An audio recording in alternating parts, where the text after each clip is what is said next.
దేవుడును మన రక్షకుడు అయిన యేసుక్రీస్తు ప్రభుల వారి శ్రేష్టమైన అతి ఘనమైన పరిశుద్ధ నామంలో ఉదయకాలం మన్నా అనే చక్కని కార్యక్రమాన్ని చూస్తున్న మీ అందరికీ నిండు హృదయంతో వందనాలండి. దేవుని మహాకృప మీకు తోడై ఉండును గాక. ఎలా ఉన్నారు? దేవుని కృపలో అందరూ క్షేమమే కదా? సంతోషంగా ఉండండి. నమ్మదగిన దేవుడు మీకు తోడై ఉన్నాడు. ప్రియులారా, ఈ వాక్యాన్ని మీరు చూసే ముందు ఆ థంబ్నెయిల్ మీద ఒక చక్కని మాట మీరు గమనించారు. ఏంటి ఆ పదం అంటే, ఇద్దరిది తప్పే. అదేగా మీరు చూసింది, ఇద్దరిది తప్పే. మీకు కూడా ఒక ఆలోచన ఇలా కలిగి ఉండొచ్చు, ఇద్దరిది తప్పే అంటే అసలు ఎవరెవరిది తప్పు, ఏంటి ఆ తప్పు అని మీకు అనిపించి ఉండొచ్చు. అవును, ఇద్దరిది తప్పే. ఏంటి పాస్టర్ గారు ఇద్దరిది తప్పే అంటారా? ఎవరు అసలు ఆ ఇద్దరు అంటారా? ఒకటి, వాక్యాన్ని బోధించే దైవజనుడు. రెండు, వాక్యాన్ని వింటున్న ప్రజలు. అంటే ఇప్పుడు ఓవరాల్గా ప్రపంచవ్యాప్తంగా ఉన్న ప్రతి దైవజనుడని కానీ ప్రతి విశ్వాసాన్ని కానీ నేను అంటలేదు సుమా.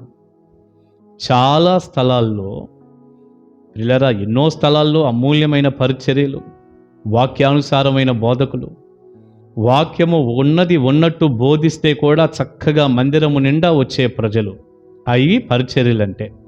అలాంటి ఒక గొప్ప పరిచర్యల్ని దేవుడు ఆశీర్వదించునుగాక. పిల్లరా, కానీ చివరి దినాల్లో ఎక్కడ పడితే అక్కడ పుట్టగొడుగుల్లాగా మనం గమనిస్తున్నాం. చాలా పరిచర్యలు చూసినప్పుడు ఎంతో బాధ. ఇద్దరిది తప్పే. ఏంటా తప్పు అంటే, వాక్యం అందించే దైవజనుడు దేవుడు ఆ సేవకుణ్ణి పిలిచి పనప్పగించి చక్కని సంఘాన్నిచ్చి లేక సువార్థికుడిగా బ్రహ్మాండంగా వాడుకుంటూ, కొంతమందినైతే అటు సంఘ కాపరిగాను సువార్థికుడిగాను బ్రహ్మాండమైనటువంటి పరిచర్య చేపిస్తూ ఉన్నప్పుడు మందిరాన్ని ప్రజలతో నింపుదామని రాజీపడి బోధించటం. ఈ ఉన్నది ఉన్నట్టు చెబితే ప్రజలు రారేమో,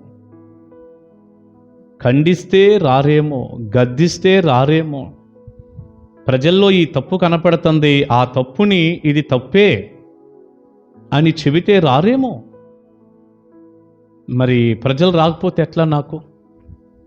ఇలాంటి ఒక ఆలోచనతో ప్రియులారా, ధైర్యంగా దేవుని వాక్యాన్ని ఉన్నది ఉన్నట్టు కూడా బోధించలేని వారు, కాస్త ప్రజలకు ఆహ్లాదకరంగా కల్పనా కథలు, ముసలమ్మ ముచ్చట్లు, వారికి ఏది ఇష్టమో వారి నాడి పట్టుకొని వారికి సంతోషాన్ని కలిగిస్తూ, చూడండి ప్రతి పదం కూడా గమనించండి, వాళ్ళని ఎంటర్టైన్మెంట్ చేస్తూ, ఇలా చేస్తే యూత్కు బాగుంటుంది, ఇలా చేస్తే యవనస్తులు వచ్చేస్తారు, ఎటు వాళ్ళు సినిమాలకు పోవట్లేదు, సినిమా హాల్నే మందిరంలోకి తెచ్చేద్దాం, ఇలా చేస్తే బాగుంటుంది, అలా చేస్తే బాగుంటుంది, ప్రజలను ఆకర్షించటానికి వేరే రకాలైనటువంటి మార్గాలను పద్ధతులను ఎన్నుకోవటం, అనుసరించటం, బోధించటం.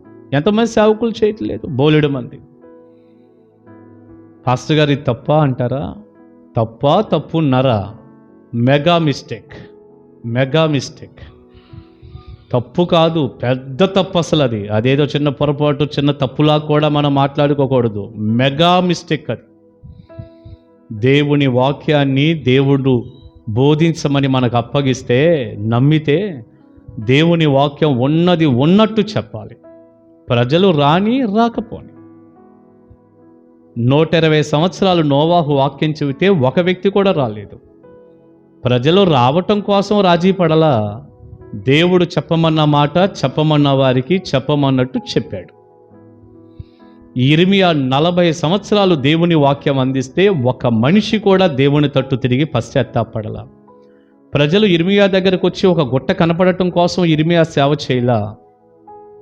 దేవుడు అక్కడున్నటువంటి ఆ యూదా ప్రజలకి ఏది చెప్పమన్నాడో, ఏది హెచ్చరించమన్నాడో, మీరు నా తట్టు తిరగపోతే నష్టపోతారు అన్న దేవుని సందేశాన్ని యిర్మీయా నోట పెట్టి ఏదైతే చెప్పించాడో అదే చెప్పాడు. ఎవరు రాకపోని అదే చెప్పాడు. తెలీదా వీళ్ళకి? నోవహు గారికి తెలియదా? ఇర్మియా గారికి తెలియదా? వీళ్ళెవరికి తెలియదండి జనాన్ని పోగు చేసుకోవటం. ఈ రోజున మనం జనం రావాలి, జనం రాకుండా వెళ్ళిపోవాలని ఎవరు కోరుకుంటారు? మన మందిరాలు నిండి పొర్లునుగాక. ఎలా రావాలి? ఎవరు రావాలి? దేవుని వాక్యం ఉన్నది ఉన్నట్టుగా మా దైవజనుడు అందిస్తే మేము తీసుకొని మా జీవితాలు సరిచేసుకొని దేవుడికి దగ్గర అవ్వాలి అనుకున్నవారు రావాలి. ఇలా ప్రజలను తప్పుదారి పట్టించేటటువంటి సేవకులది తప్పు తప్పు తప్పు. 2 ఇద్దరిది తప్పే అనుకున్నాం కదా. 2 విశ్వాసులది తప్పే. విశ్వాసులది వారిది తప్పే. వారిది ఎలా పొరపాటు అయ్యంటే ఇలాంటి సంఘాలకు వెళ్తుంటారు, వాటిని వెతుక్కొని మరీ వెళ్తారు. నొప్పి తగలకూడదు, బాధ కలగకూడదు, హెచ్చరిక ఉండకూడదు, హాయిగా ఉండాలి. కమ్మగా సమ్మగా హాయిగా, ఏ ఒత్తిడి లేకుండా, అసలు ఏ ప్రెజర్ లేకుండా ఊరకట్ట కూర్చొని లేచేలోపు ఆరాధన అయిపోవాలన్నమాట. అంతే. అసలు ఆడ ఉందే గంటన్నర, మనం వెళ్ళేసరికి 45 నిమిషాలు అయిపోయింది. వెళ్ళిన తర్వాత ఏడ కూర్చున్నాం ఏడ మందిరంలో అని అటు ఇటు చూసేలోపు ఇంకో పావుగంట పోయింది. కూర్చున్న పావుగంటకు వాక్యం అయిపోయింది. ఇక మిగతా పావుగంటలో కానుక పాట, చివరి ప్రార్థన ఇది ఉంటుంది కదా.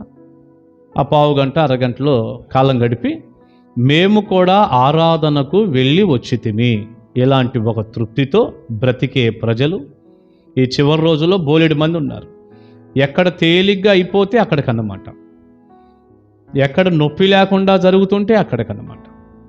వీళ్ళారు అసలు కొన్ని స్థలాల్లో అయితేనండి ఆదివారం పొద్దున్నే 2 గంటలు ఏదో ఆరాధన చేసి ఆ రోజు కూడా వ్యాపారాలు బిజినెస్లు పనులు చేసుకుందామన్న ఆలోచనతో ఎక్కడన్నా ఉదయాన్నే పెట్టేసి 2 గంటలు ఏదో ఊరకట్ట అయిపోయి ఆరాధన గంటన్నరే, అమ్మయ్య అసలు మేము లేవకముందే అయిపోతుంది, మా పనులన్నీ మేము చేసుకోవచ్చు. అసలు ప్రశాంతంగా కూర్చొని దేవుణ్ణి ఆరాధించే మనసే లేదు ప్రజలకి. అయ్యో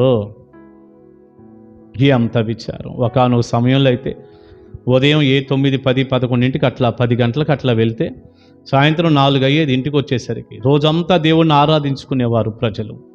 వారానికి ఒక రోజు మందిరానికి వెళ్తున్నాం నిండారులుగా ఆరాధన చేద్దామని. కనీసం డ్యూటీ చేసుకునే వ్యక్తి కూడా రోజుకి 8 గంటలు డ్యూటీ చేసుకుంటున్నాడు. మనం గంట సేపు దేవుని మందిరంలో కూర్చొని మనం దేవుణ్ణి ఆరాధించేస్తున్నాం అనే భ్రమలో ఉండటం ఆశ్చర్యం. ఇక ఈ కథలు పైన ఈ వాతావరణాలు ఏమండి, వాక్యం కాకుండా మిగతా అన్నీ ఉంటాయి అక్కడ. నేను ఇందాక చెప్పానే ఆ ఎంటర్టైన్మెంట్లు ఇవన్నీ కూడా అన్నీ ఉంటాయి. అక్కడికి కావాలని ప్రజలు వెళ్ళటం, అక్కడే ఉండటం, జీవితం అంతా అక్కడే ఉండటం. పరలోకం సంగతి నాకు తెలియదు. జీవితం అంతా ఆడే ఉన్న తర్వాత లైఫ్ అయిపోయాక పరలోకం సంగతి నేనెవరిని నిర్ణయించటానికి, నేనేమన్నా జడ్జి చేయటానికి నన్ను పెట్టాడా దేవుడు? వెళ్తారా వెళ్ళరా ఎటు పోతారు నాకు తెలియదు. కానీ అలాంటి నాసిరకమైన స్థలాల్లో ఆత్మలు ఏమి ఎదుగుతాయి, నిత్య జీవానికి ఏమి వెళ్తాయి మీరు ఆలోచించి చూడండి. ఇద్దరిది తప్పే. అలాంటి బోధకులను ఎన్నుకొని ఏర్పాటు చేసుకొని అక్కడికి వెళ్ళటమో విశ్వాసులుగా మీ తప్పు. ప్రజలు ఎడదాకా వస్తారు, రావాలి కాబట్టి ఎలా రప్పించాలి అని పైన ఉన్నటువంటి ఈ మెరుగులు, ఈ ప్లానింగ్స్, ఇది తప్పే. ఈ 2 తప్పుల్లో నుంచి మిమ్మల్ని దేవుడు కాపాడును గాక. ఇది ఎక్కడుంది పాస్టర్ గారు అంటే చూడండి, తిమోతికి రాసిన 2వ పత్రికలో దైవజనుడు ఆ మాట చెప్పాడు. నేను ఒక రిఫరెన్స్ చదివి ప్రార్థన చేస్తాను. దైవజనుడైనటువంటి పౌలు గారు తిమోతికి రాసిన 2వ పత్రిక 4వ అధ్యాయం 2, 3 వచనాలు. వాక్యమును ప్రకటించుము, సమయమందును అసమయమందును ప్రయాసపడుము, సంపూర్ణమైన దీర్ఘశాంతముతో ఉపదేశించుచు ఖండించుము, గద్దించుము, బుద్ధి చెప్పుము. ఎందుకు ఖండించాలి, ఎందుకు గద్దించాలి, ఎందుకు బుద్ధి చెప్పాలి, ఎందుకు దీర్ఘశాంతంతో ఉపదేశిస్తూ ఈ పనులన్నీ చేయాలయ్యా అంటే, ఎందుకనగా, ఎంత చక్కని మాట 3వ వచనం, ఎందుకనగా జనులు హితబోధను సహింపక, ఆరోగ్యకరమైన బోధను ఫుడ్ నోట్లో చెప్పాడు. అది ఆరోగ్యకరమైన బోధను జనులు సహింపక. ఏంటండి ఇది? నాకు నవ్వు వస్తుంది. ఆరోగ్యకరమైన బోధను సహించట్లేదంట. ఎంత తెలివైన విశ్వాసులు వీళ్ళు.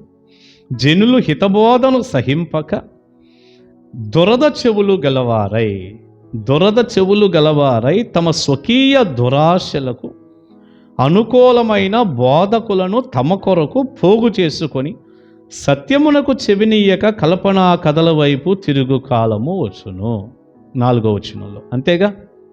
ఇలా నేను ప్రార్థన చేసే ముందు ఒక మాట అడుగుతున్నా.